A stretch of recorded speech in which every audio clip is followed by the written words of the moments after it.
Гарсониера в Тракия? Чай да се обада.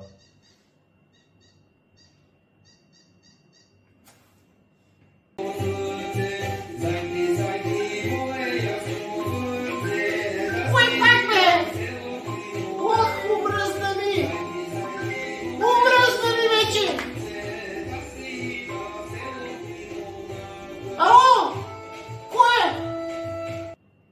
Ало, добър ден! Обаждам се от агенция Optimo. Звъня ви във връзка с гарсониерата, която продавате в Тракия. Бихте ли ми дали малко повече информация? Умръзна ми вече от тия агенции, бе! Умръзна ми! Какво искаш? Какво те интересува?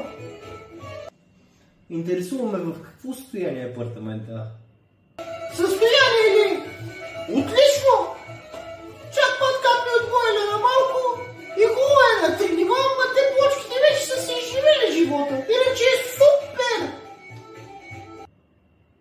А на кой етаж се намира? На последен етаж е. Покрива капи 3-4 пъти в годината, когато вали малко по-силно, ама то я вали, я не. Добре, а каква цена сте определили? Цената е 150 000 евро и не до стотинка по-малко. За по-малко няма да го дам. Ако някой иска да се пазари, да си ходи там в Смирненски на кутийките.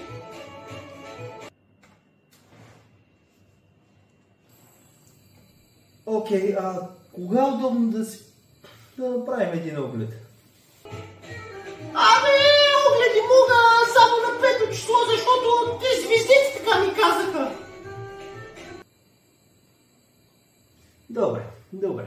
Ако има нещо, ще се чуе. Добре. Хубав ден и на тебе.